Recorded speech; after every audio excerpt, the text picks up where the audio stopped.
Ciao Juventini of the world, my name is Giuseppe, welcome back on the channel. I hope you're all doing well and prepare for that video. It is international break, we know, and you can also notice it because today I don't have a black and white Juventus shirt, but I have the one of Italy. Italy will play versus Macedonia, semi-final, dreaming to go and being able to play versus or Cristiano Ronaldo's Portugal or Mehdi Demiral's Turkey. We will see, we will speak about that in the video, in the middle of the video, but it's not because it's not international break that we can't speak about Juventus. There are so many things to speak about Juventus today. Mercato, Zaniolo, Raspadori, Salah, Gravenberch, Pogba, all these names we will speak about in the video. If you're curious to know what Dybala we will see from Juve until the end of the season, remain of the video, because today Massimiliano Allegri, coach, and number 10 Paulo Dybala, they will see each other for the first time after the news of Arribabene saying that Dybala will not be extended. We'll speak about that,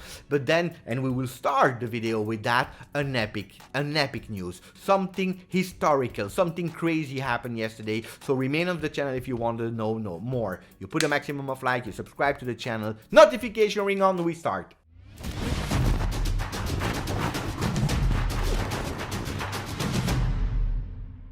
I told you that today I wanted to start with an epical news. Something crazy happened yesterday. Something that yesterday during the video I was happy to speak about, but I was fearing because Juventus women, yes, Juventus women were playing versus Lyon, quarterfinal of Champions League. Something that a lot of people were fearing. Rosucci was saying we have nothing to lose because Lyon, I remember you, big historical team, considered from a lot of people the strongest team from women football on earth. Yesterday in our home, Juventus women were able to win 2-1. Epic history was written, and I'm happy that yesterday I was doing the watch along on the Juventus YouTube channel because I am proud to be part of it. Yesterday I was super happy to see that sliding celebration of Cristiana Girelli, our number 10, celebrating that equalizer. And really funny because next to her you see another person doing the sliding celebration. It is Agnese Bonfantini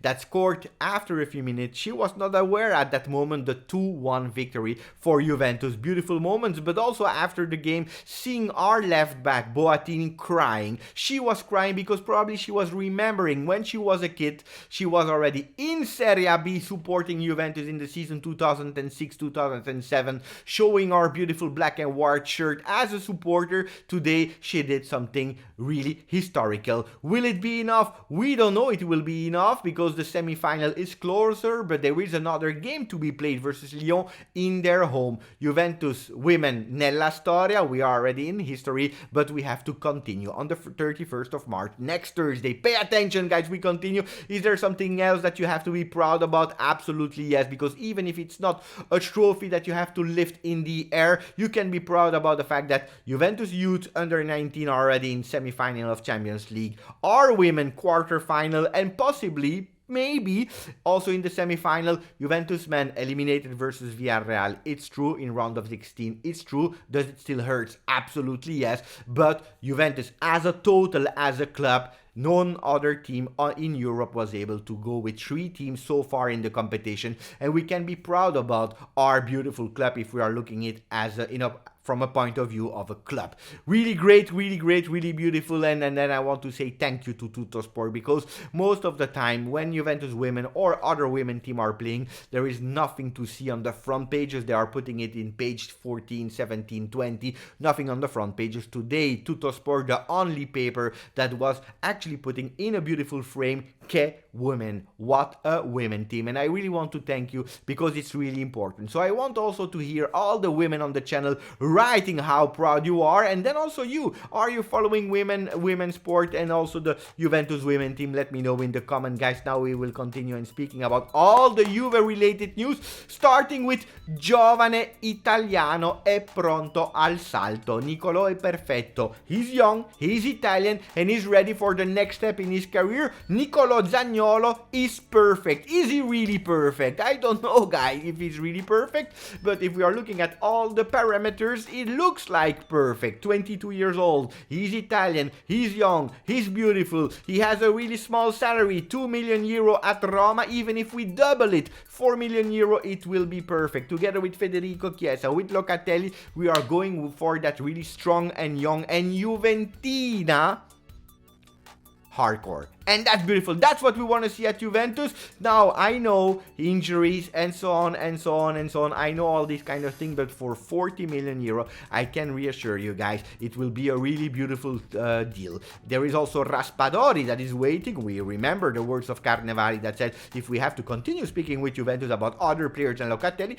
we will be really happy with it. They are thinking about selling the number 10 of Sassuolo. Pay attention also, him 7 months younger than Zaniolo, playing a different role, playing offensively. Guys, pay attention to Raspadori. He can be the next big thing, but we will have to wait to see, because there is Gazzetta dello Sport who is speaking about an unrealistic request from Roma. They are speaking about 70 million euro asking for the player, only cash without other players in the deal. 70 million euro for Zaniolo, guys, we are maybe a bit exaggerating. He's a top talent, I love him, he's perfect, whatever you want, but 70 million euro, hey, I will wait. I will be patient, I will wait, I will sit in my seat, and I will wait until 2024, July 1st to take him for free. It's like that. No, 70 million, forget about it. We continue, because I told you, what Dybala will we see at Continassa, but from Juve, Inter until the rest of the season, a lot will depend on today. Today, face-to-face, between Massimiliano Allegri and Paulo Dybala, because Paulo Dybala, after the news of Arrivabene, he went with Oriana, the girlfriend, to another country, 2 days away from everything. He came back yesterday evening. Today will be in the Continassa for the first day of training. They will speak. Let's see, a few weeks to go for a number 10, for a finish, for a final rush, playing as a number 10. That's what we all hope from Paulo Dybala, that he can show on the field that he is still important. Will it be like that, or will it be actually a Dybala in a depression phase? We will discover it all together, but I believe that Massimiliano Allegri will speak really honestly with him and saying, we count on you. Don't forget the 7 years that you had at Juventus, and try to finish it in the most beautiful way possible. We will see what will happen. Of course, every day we will hear some teams on Paulo Dybala. We will speak about it every single day. Inter, Atletico Madrid, Paris Saint-Germain. We are not sure if Lionel Messi will continue with Paris Saint-Germain. I will leave it like that. What if Lionel Messi decides to go back to Barcelona? What if Lionel Messi decides to go to Juventus? What if Mbappe decides to go to Juventus? We will dream. We will dream about these kind of things, guys. But the future of Dybala, it's intriguing. Between Inter and La Liga, pay attention. Further away, English Premier League, but Mundo is also speaking about Erling Haaland in front page. But then especially also about Paulo Dybala. They are writing possible interés Blaugrana por Dybala, que deja la Juve. Possible interest from the Blaugrana, from Barcelona to Dybala that is leaving Juventus. So pay attention, guys, pay attention. I repeat you, not only Dybala will be there at Continassa today, but also Vlahovic. Vlahovic, little injured, not really serious. He didn't travel with the Serbian team, or he will not play with them because he went and he came back. He will be in Continassa with one objective in mind. An objective that, yes, it's international break, but you can't forget Juve Inter, 3 of April, the 3rd of April 2045 Italian time. We have the possibility to go over Inter, and that's clear in the mind of Allegri. That's clear in the mind of Vlahovic, that already played 11 times with Juve, scored 5 goals. He will go for it 6 and maybe 7 goals versus Inter. Pay attention. We'll have to try to do that, guys. I'm super pumped when I'm speaking about Juve Inter. Il destino di Morata per ora si gioca a ok, il prezzo è giusto. The destiny, the future of Morata will be played about the sentence. Yes, the price, the value is right, because Juventus, now that Dybala left, they will try to have Morata at Juventus, but Arrivabene, he already showed that it's really hard in negotiating. That means that 35 million to have Morata at Juventus, forget about it. We'll try to negotiate with 15 or 20 million, take it or leave it.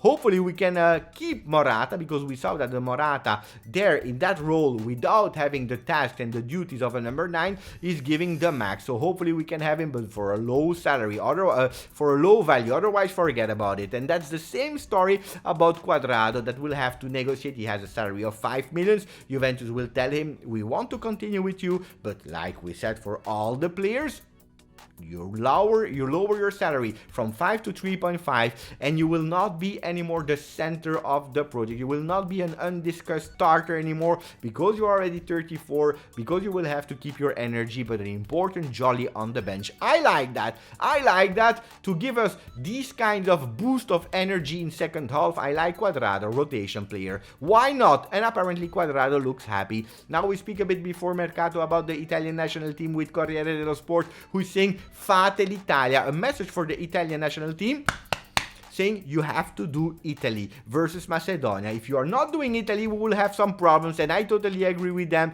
I know that there are a lot of injuries. I know that probably we'll see no Juventino on the field tonight, but we'll have to do Italy. And the same message has been launched by Gazzetta dello Sport with a big blue heart saying Facciamo l'Italia. Let's do Italy today. Different message, but the same destination. Let's do Italy today. For all the Italian people on the channel, wherever you are living in the world, let's go. Forza Italia for tonight. Without Juventini, but with Donnarumma in the goal, and then a 4-3-3. With a perfect midfield in terms of Italy, with Jorginho, Barella and Verratti. And then in the back you have an Emerson on the left, Florenzi on the right, Mancini, Bastoni in the center of defense. Hopefully we can score really fast, because that defense I'm not really reassured. Immobile, Insigne and Berardi in the front. Pazienza e forza. We'll have to be patient, but really strong. Mancini is really saying there is one game, in or out. We have no rush. Can be 90 minutes, 120 minutes. We can go to penalty, whatever, but we will have to win. Be patient and we will win. Pay attention for the boring game, the kind of Allegri-esque football tonight.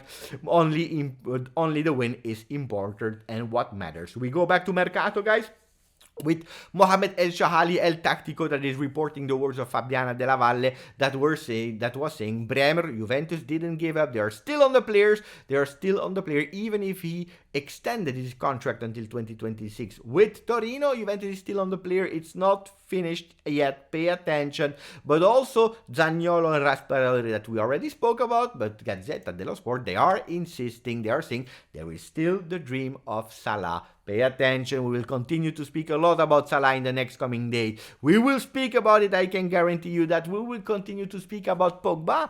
Yesterday from Clairefontaine, where actually the national French team is all together, where they are gathering. Pogba, he was speaking and he said some really quite harsh words versus Manchester United. He said, United is dead to me. Mamma mia, what a word, what a shocking word. He said, the last 5 years I wasted my career. Paul, we knew. Why did you leave Juventus? You know, you leaving Juventus, sometimes it can be good, sometimes it can be bad.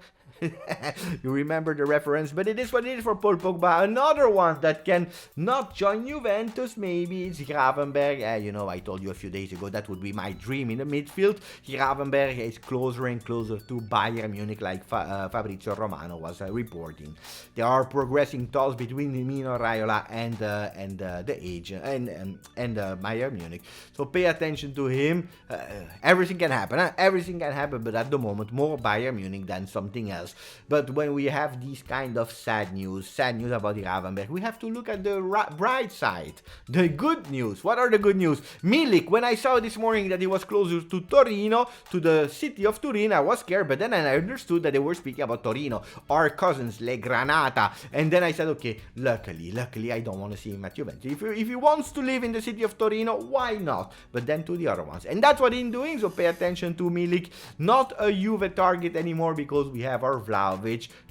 If he will come back in the priorities of Juve to have a B player, that I can't guarantee you with Milik, because every 6 months he's there on the pages linked to Juve. But apparently he will go to Torino. That's a good news. And another good news is that Berardi, how Berardi, look at that, how Berardi's statement infuriated Juventus 5 years ago. If you want to know why I don't want Berardi at Juve, it's because he was already a Juve player from 2013 until 2015, not playing in in our team, but he was owned by Juventus, half Juve, half Sassuolo, playing at Sassuolo. Juventus tried to, with Marotta, to bring him at Juventus, but he always declined. He didn't want to because of X, because of Y, because of Z. There was always an excuse. When Juventus gave up on that ownership and Sassuolo bought him for 100%, he said publicly, he said it really publicly, he said, I'm happy because for me it was quite hard, that double ownership. I'm happy because I am an Interista, I am supporting Inter. Guys, the guy is black and blue. I don't want him at Juventus. I don't want him at Juventus. It is what it is. Guys, we will see each other maybe tonight for a live, otherwise we will see each other tomorrow. Grazie, grande, forza, Juve.